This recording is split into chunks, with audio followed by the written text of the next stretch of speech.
What's going on, guys? I'm Steve. Welcome back to the channel. Welcome back to another video. If it's your first time stopping by the channel, hit that subscribe button. Trust me, you won't regret it. You're a returning subscriber as always, guys. Welcome back, and I do appreciate support. Guys, listen, we got breaking news out of Manatee County, Florida, in regards of a story we've been covering a couple weeks ago that made national headlines about this young man right here, 18-year-old Giovanni Pelletier. This is the young man that supposedly was on vacation from North Carolina to Florida with his family and was supposed to be picked up by some cousins. And after he got picked up, that was the last time he was seen by his folks. And he wound up being found a week later after being reported missing in a retention pond. And information that's come out with video showing Giovanni Pelletier in a press conference I'm about to show you. And guys, you make sure you watch this whole press conference because you'll miss, if you skip, you'll miss certain parts of it that leads up to what they're going to show you on video. This is a sad, unfortunate case, man. It's shocking, the video footage they showed. And I got to be honest with you, man. This is one of those lessons that can be learned and taught to young people not to take drugs from people or other stuff. Man, what you about to see is shocking. Without further ado, take a look, y'all. Good morning, everyone. I'm here to get an update on the Giovanni Pelletier case, death investigation. But before I get started, I do want to say that our prayers continue to go out to Bridget, the mother of Giovanni, and the entire family as they struggle during this very difficult time. And we pray that blessings are bestowed upon them, and we're here to hopefully give them some information that will give them closure at some point. Before I get to where we're at in the investigation currently, I think it's important to go back and start from the beginning. So on Thursday, July 31st, there's communications between Giovanni and his cousin, Latrell Hearn, about Latrell picking up Giovanni, who's in Charlotte County, and taking him back to Brevard County where Latrell lives. They're trying to figure out the details. At 5:41 p.m., Latrell texts that he's going to have to use his grandmother's car, which is a white Malibu. At 8:30, they're still texting each other. They text about smoking weed. Giovanni says, I haven't had a smoke in a while because of court stuff going on in North Carolina. And he goes on to say, I definitely need a smoke. At 10:08 p.m., Latrell, Jalen Washington, and Zachary Cummings start heading toward Charlotte County. Zach Cummings is the driver of the white Malibu at the time. During interviews, Latrell tells detectives that not long into the drive, they start smoking weed in the car, and Giovanni starts tripping. They stop the car at an unknown location along River Road before they got to I-75 because Giovanni needed to use the bathroom. Latrell says that Giovanni is acting out and raging before getting back into the car. They continue driving north on I-75, and at this point, they're about 26 miles away south of State Road 70. At 1:55 a.m., Giovanni sends his mother a text saying help. At 1:56 a.m., he sends another message that says help, followed by me. Jalen says Giovanni was tripping, telling them, I am a demon, and I will wreck this car, and says he will kill them all as he tries to open up the door while the car is still moving. This happens while they're in Manatee County, close to State Road 70. Zachary, the driver, pulls the car over onto the side of the road on the shoulder, northbound I-75 on the east shoulder of State Road 70. Jalen and Zach are in the front seats, and they hear that Giovanni has a knife. And we know that he always carried a knife. He had two knives. He had a folding pocket knife, and he had a blade, but this knife was still in the sheath, never took it out.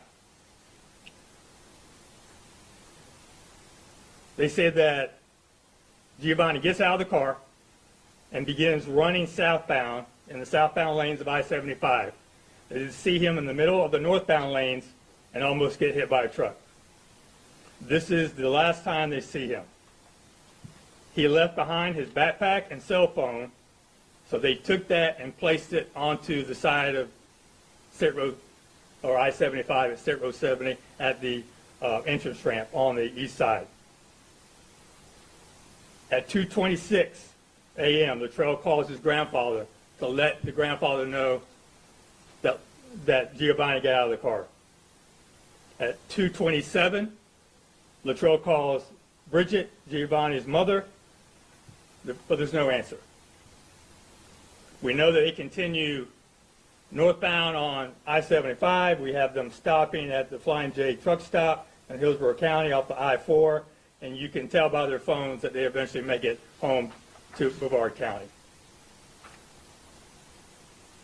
At approximately 6:50 a.m., Luttrell calls Bridget again. She answers, and he gives her the information on what transpired that night. At 7:13, Bridget calls the Manatee County Sheriff's Office to look for Giovanni on I-75. She says, from the 911 call that we collected, I received some missed calls from my son this morning. He was being picked up by a relative, and I was told that they left him on the side of the highway. That there was some type of an altercation and a knife was involved. She asked if a deputy could do a wellness check and make sure that he's okay. The dispatcher responds, you mentioned a possible altercation, but can you tell me again exactly what happened? She states, so I'm getting this from people who were there. He said they were in the car, and I guess they had given my son some weed, and my son doesn't normally do any drugs. I guess they had given him some weed, and then he started to freak out and said he wanted to get out of the car. And they were like, hey, just calm down, thinking maybe it was the drugs he was taking. They kept saying, calm down, and everything will be okay. And then I guess he got out of the car to go to the bathroom, and that's when I received the text saying, Mom, help, in that time frame, she said. And then he said that he continued to freak out and didn't know what was going on. They left him behind on I-75. Bridget is heading northbound on I-75 to try to locate her son. A deputy responds to that area, but finds no pedestrian on the interstate. At 7:21, a truck driver who was checking the load on his truck, it's a sod truck, pulls off in that same area on the east side of I-75, northbound, sees the backpack, picks it up. He travels to Tampa with the backpack. Bridget sees that the phone is moving, but does not know that it's a truck driver that actually has the bag and has the phone. She eventually calls Tampa PD, and an officer responds to the area where the truck driver was doing some work, recovers the cell phone and the bag. This is about 9:21 when TPD recovers the phone and the bag. At 9:28, Charlotte County Sheriff's Office opened a missing person case. And we also learned that Charlotte County reached out to Brevard County Sheriff's Office, and they were instrumental in interviewing all the passengers in the vehicle and as this investigation unfolded. They voluntarily give Brevard County the vehicle, the white Malibu that they were in. Brevard County processes the vehicle and finds no foul play, no blood, nothing, no evidence whatsoever inside that vehicle. Charlotte County reaches out to us once again to check to see if Giovanni had been admitted to any hospitals or possibly was arrested. And there was no sign of Giovanni in our system. On Monday, August 4th, Charlotte County requests the assistance of the Manatee County Sheriff's Office as they search the area that the trail says they dropped off Giovanni on I-75. They do an extensive search east of the interstate in wooded areas on both sides of State Road 70 and find nothing. On Tuesday, August 5th, Charlotte County comes back to Manatee County along with a volunteer team that have good cadaver dogs. Also, the Charlotte County Aviation Unit was flying overhead. We had 3 of our detectives assisting them with searching the areas that they wanted to search that day. After about 4.5 hours, they told our detectives that they're not really sure that Giovanni is in this area. Now, why is that important? We know that he got out of the car on River Road before he got onto I-75. So as investigators, they're starting to think maybe he never made it to State Road 70. Now, I can't speak for the Charlotte County detectives. I can't speak for Sheriff Permel. But they know the backpack was there, but there's no sighting of Giovanni in that area at this time. So Charlotte County is still searching, and they're searching hard in the area of River Road and I-75. But we know that that's not where he was at. On Friday, August 8th, at about 3:15 p.m., Manatee County Sheriff's Office receives a call about a body located in a pond right off of I-75 at the exit ramp to State Road 70. We learned that a friend of the family had been searching the area and had located the body. I sent my entire homicide team out there along with their sergeant, lieutenant, captain, and major to process this scene. The medical examiner investigator also responds to help with the processing of the body. We do a deep x-ray, a scan of the body. The ME does that night. There's no signs of any trauma to the body. There's no indication that he was shot. There's no indication that he was stabbed. There's nothing at that time that helps us determine cause of death. On Saturday, August 9th, detectives and crime scene techs go back out to the scene. They conduct another thorough investigation of the area, search of the area. Our drone unit also flew over the pond and the surrounding area, but didn't find anything of any value. On Sunday, the District 12 medical examiner performed an autopsy of the body. Preliminary indication was no signs of trauma or foul play, but the cause of death is still undetermined. On August 11th, my dive team goes back out to the pond to search it once again to make sure that we did not miss anything in the initial searches. They find nothing. We're trying to pinpoint exactly where Giovanni got out of the car. That's our main focus. My detectives reach out to Brevard County, who help us reach out to Giovanni's cousin, Jalen, Latrell, and Zach, and we request that they interview again with us. They do so freely. We respond to Brevard County, and we interviewed the 3. They gave us the exact same story that they gave Brevard County. They also agreed to come back to Manatee County to help us pinpoint exactly where they pulled off the side of the road and where Giovanni got out of the car. So that brings us to today.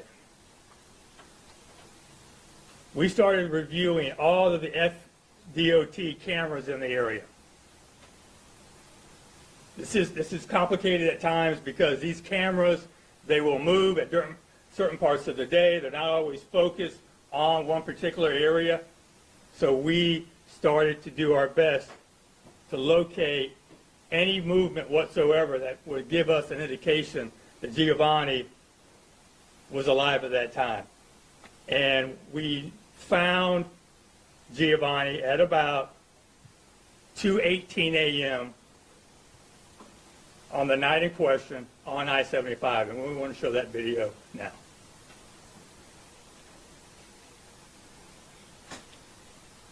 It's difficult to see at first, so bear with us.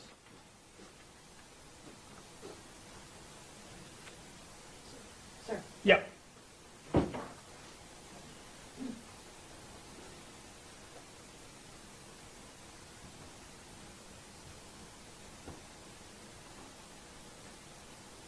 This is the 44th Avenue camera, located about 1.2 miles north of State Road 70.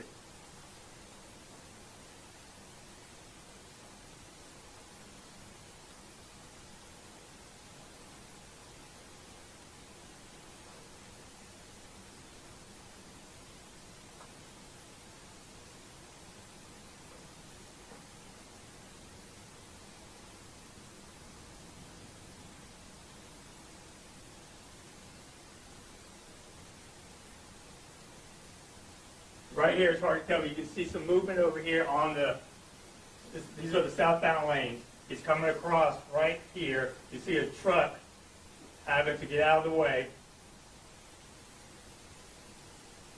They'll clear up a little bit here in a second. He has on a white shirt. You can see him coming across. Here's the truck trying to avoid hitting him. And you can point him out right here. He's coming eastbound now. He's walking back westbound. And there's a concrete barrier right here. And down here is where the pond is. So then we continue to check cameras. And we get lucky at a Lowe's, which is located on the west side of State Road 70. We have a camera that's pointing at the embankment now that he comes down at 2:19 a.m. Play that, Ben.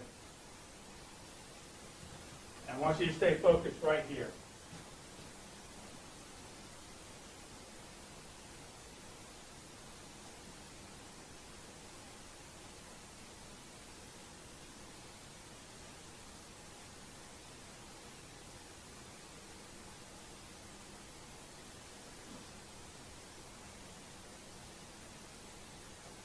Now that's a steep embankment. He's coming down there almost an uncontrollable sprint. If you've ever gone down a hill, you know what I'm talking about. But the pond is right here at the edge of that embankment. I mean, the important thing that I want you to see, there's no one chasing him. There's no one around him. In fact, when he's coming down that embankment, the vehicle is 2 miles away.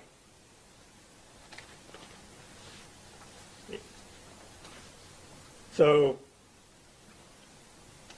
there's no one in this area with Giovanni. There's no one that's chasing him. He's by himself. And what we don't know is what happened when he hit that pond. I don't know. I'm not going to speculate.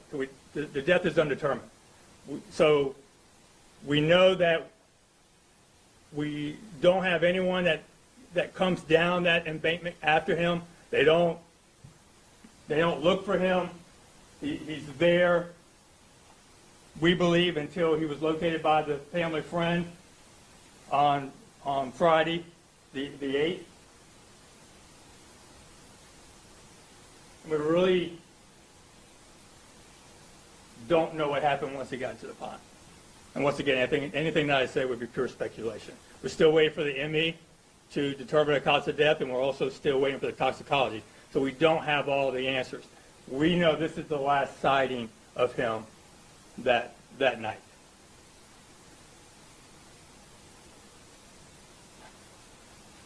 We have any questions? Anything you want to ask? Have the family reviewed this footage and the timeline and everything? I think Bridget just is here now. I think that, I don't know if she's reviewed the video. I know the detectives were on their way, but she's here. She's here now.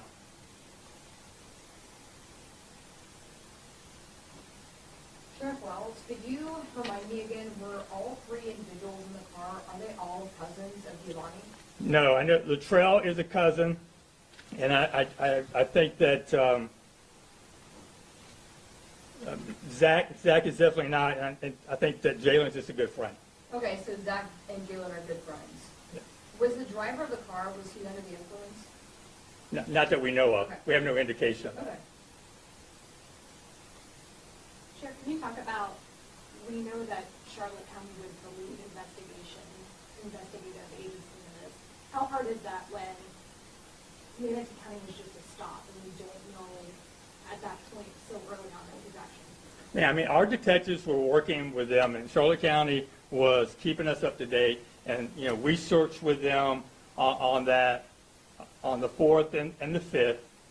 A lot of time was spent on the east side, and even though the helicopter was flying the entire area, you know, they were really focused on that east side, and it's heavily wooded, it's wet, and they believe that that's where he would have gone. And we have no reason to dispute that. And I think that, you know, they did exactly what we would do. They're searching. They know that River Road is also, because when they're searching in Manatee, they're also searching River Road. So they're parallel. Everybody's searching in both areas, because those are the two areas of concern. Sheriff Wells, you mentioned that there were possibly drugs involved. Were those drugs found and tested for anything else? When the vehicle was processed by Brevard, there was still some marijuana residue in there. I don't know if they analyzed that or not. Sheriff, so at this point, is anyone charged with anything? No. If you, could anyone be charged given that drugs were involved? Well, we don't have any way of proving who smoked what. We don't know who was smoking their car, so I would say no. I mean, really the focus right now is to see what comes back from toxicology. Is there going to be something that alerts us to another drug that we don't know about?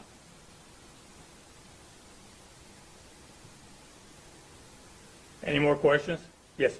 I know you said you didn't want to speculate, but is the thinking maybe it was some kind of different weed, synthetic marijuana, he had a bad reaction, became paranoid, and then accidentally, stumbled down the hill and drowned? Well, I don't want to speculate because I don't think that's fair to the family. I don't know what happened. So I want to wait for the toxicology report to come back to see if there was something in there that's alarming that points to something more that we need to investigate. Can you talk about, too, I know we as reporters know, but can you tell the public just how long those toxicology reports can take to get back? I mean, sometimes they can take up to 2 months or longer. I mean, we are asking them to rush it, and we would like to get them back sooner than later. I just don't know how long that's going to take. I know there was some concern that because of the conditions provided because it had been in there for so long, that the toxicology report might not be complete, or they might not be able to get a full picture. Is that still the thinking, or? I know that they were able to get a sample. I don't know how good that sample is going to be. But they did get a sample, and they sent that off to be analyzed.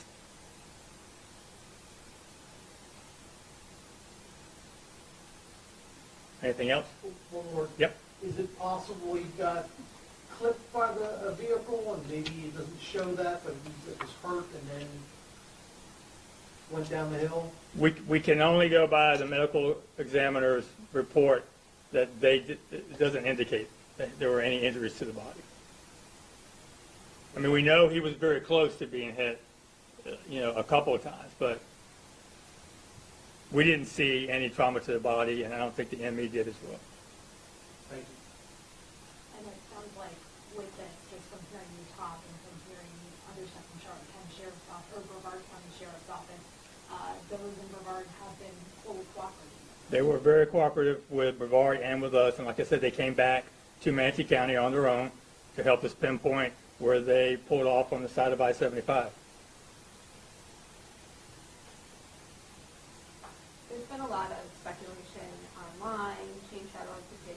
are you hoping that this timeline, this video, will sort of quash any rumors out there in terms of what might have actually happened, or calls for outside agencies to get involved in the investigation? Listen, we work for the family. Our job is to give them the information on what we believe happened. I don't focus on outside interference. If anyone else wants to review this case, they can do so. Anything else? All right, thank y'all. Thank you.